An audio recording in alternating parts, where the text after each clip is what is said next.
All right, Adam Friedman, Rivals.com, here with the legend, Jerome Bettis.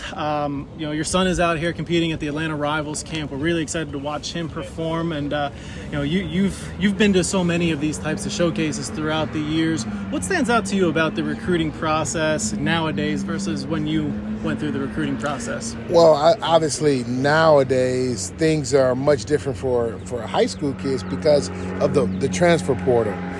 It's kind of changed the way that colleges are looking at these younger players. So now, whereas when I was coming out, you didn't consider committing to a school until after your senior season, right?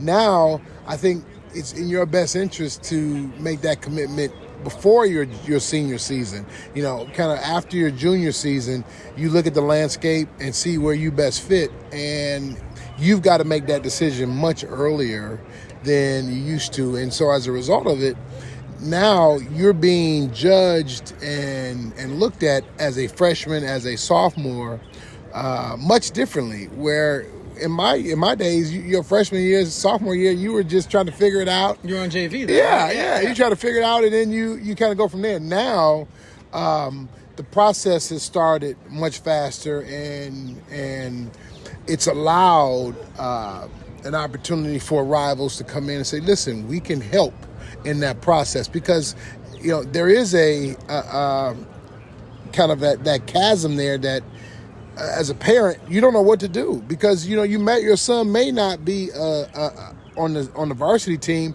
but he may be an outstanding player, right? And so it's just their program hasn't allowed him to get on the field yet, so you still need a way to be looked at and assessed. And so a camp like Rivals and a company like Rivals allows for that kid to not be missed. Mm-hmm. And I think that's that's how it's changed. So we have our combines the day before the camps, and a couple thousand kids always come through there, and we try to find more guys at those events. When you were going through the recruiting process, did you have some sort of outlet to allow you to boost your profile, or was it all just what you did on the field during the season?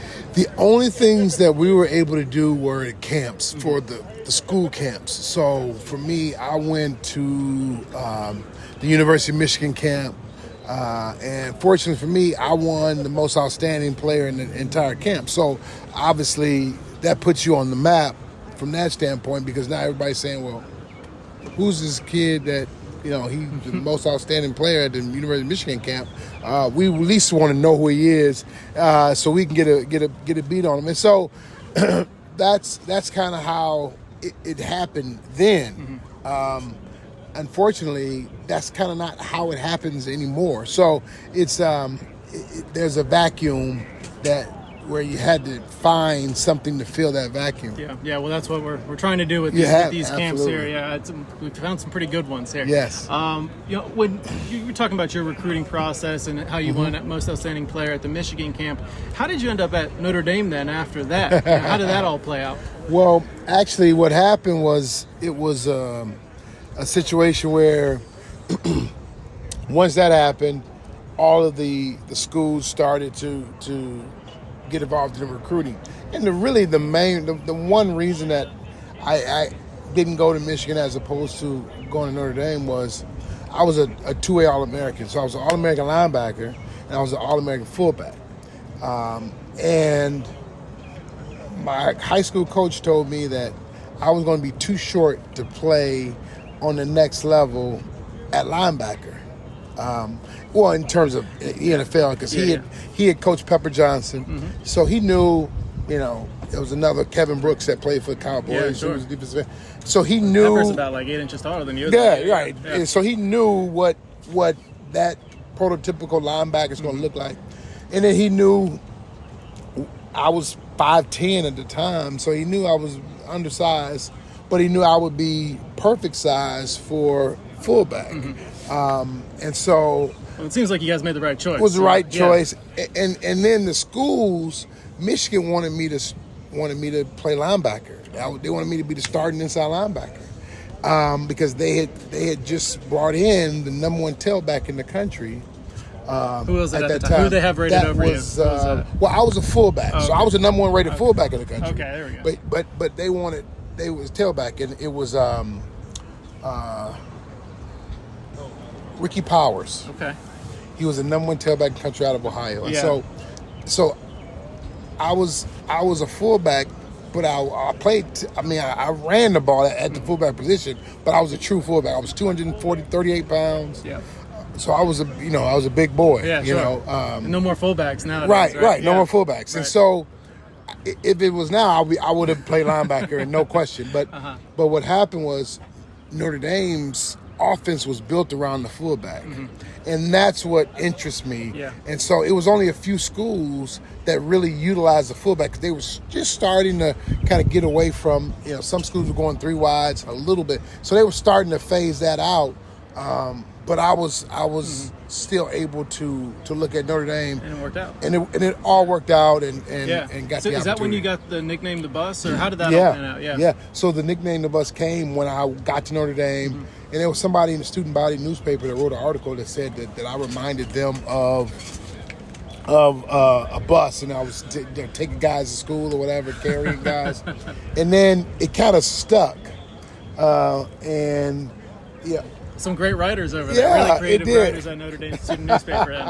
Yeah. That's worked out great. So, when you look at, we got the draft coming up here in a couple of weeks, and there's a lot of talk about the running back position and how many may go in the first round, but a lot of teams, wait into the middle rounds or later rounds to pick that running back, because a lot of teams are doing running back by committee. So how do you feel about the direction that the pro game is going when it comes to devaluing the running back, or just overall running back usage? Well, I'll kind of give you an understanding of how this all happened, right? How the devaluation of the running back is coming to play. And it started with the college level. About 10, 15 years ago, there became this concerted effort to go 3 wides, 4 wides, spread the field out, and this gun thing. Back in the day, I think the K gun or whatever it was Hawaii and SMU back years Air ago. Raid, yeah. Air Raid. They kind of started doing this thing, and then it kind of took off, and then they started to, it started to branch and get tentacles.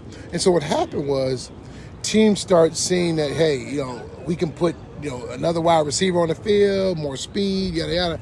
And so when the colleges started to do that, and I'll make a clear example of that, had it been a few years later, I would have never played running back. I would have moved to linebacker. I was, I was the number 2 linebacker in the country at the time. So I would have been an easy transition to linebacker, and it would have been into that, right? Right. Well, that's kind of how the position happened. So when they kind of got rid of that fullback position and went to 3 to 4 wides, then it dictated a smaller running back, because now there was not downhill running, there was more lateral running. So you wanted a quicker, faster guy who can stretch the field get to that corner laterally, right? So now the profile of that 6'2" or 6 foot, 225-pound running back, that it disappeared, because now they wanted 5'9", 5'10", they want a little scat guy. And then, so as a result, what colleges started looking for, the high schools had to, hey, if there's not a lot of opportunities for these 6'2", 225 guys, well then now let's make a transition. And so that's what the players started to do once they looked at the landscape. And so then when it came time for the NFL to look at their running backs, well, because there wasn't that many running backs now that were 6'2", 225, then you had to change what you did offensively. Now you had to get 2 or 3 guys to do what one guy used to do, because there weren't any of those franchise tailbacks out there, because there was only now 4 or 5 schools that you can get a pro-style tailback from. Georgia, Alabama, Wisconsin, sometimes Ohio State, sometimes USC, and sometimes Michigan. So it's kind of like these 4 teams, and then all these other teams, maybe a Clemson, every other year. Yeah. It depends on which year you got. Yeah, sure. So you got 5 to 17 schools where you can get a running back from. Outside of that, you can't. So it's all rotational guys at that point. Right. It's all, smaller guys, and you say, you know what, running back by committee. And so that's kind of how the position has changed. And as a result of that, then the NFL said, okay, let's put the ball in the quarterback's hands more now, because we don't have the guy we can give the ball 25, 30 times. So let's give our quarterback another 7 to 10 throws. Well, that's now changed the game to the point where now the valuation is, hey, we need the receivers. We need some out-of-sight receivers. And you need guys to guard those receivers. And we need guards to guard the receivers. So now the wide receiver and the defensive back popularity has skyrocketed, and now the game has changed. Now it's a pass game first, run game second. So how much of an anomaly is a guy like Derrick Henry? Somebody who totes the rock, a few hundred times and over 1,000 yards for I don't know how many seasons in a row now, right? Yes, he's it's insane because he takes you back to a different era. The problem is if you don't win, people are very itchy to go to the new philosophy, right? So if it's not successful, because what you find is when you play that type of game, you have a different type of offense, right? You've got bigger offensive linemen, you got bigger tight end, you got receivers who block, who do a little bit more than just what they do now. And you have to commit to it. And so teams are saying, I don't know if I want to commit fully all the way to that running back. Sure. And so, and you see a big Tennessee investment now, it's too, a big investment. And so now that's, and if you don't win, then it changes. Now, if Tennessee would have gotten to the Super Bowl when they played in the AFC Championship, and had they beaten Kansas City or whatever, then you would have seen teams be copycat and say, you know what, it still works, tried and true. Let's go kind of back to that.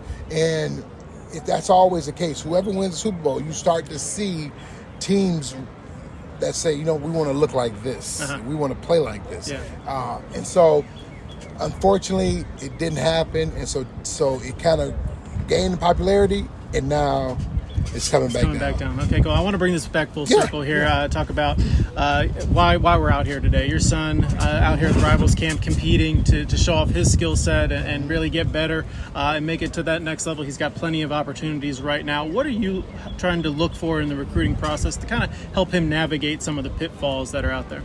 Well, I want him, one, to obviously see and be around the best talent we can possibly be around. I think that's conducive to you being the best player that you can be. I've always felt that iron sharpens iron, right? So if you bring him to a camp like this, give him the opportunity to showcase himself, he does that, but he also has an opportunity to see other players, right, what their capabilities are, other defenders, and see what their skill set is. And so he grows exponentially by coming to a camp like this, not just from the exposure, but from the opportunity going out and competing against these guys. And so I think that's more is so important in this day and age. These kids are not getting the opportunity to compete as much as they used to. So I think this is really important. Okay, very good. Jerome Bettis, Hall of Famer out here at the Rivals Camp supporting his son and all the other highly talented players out here. Really appreciate your time.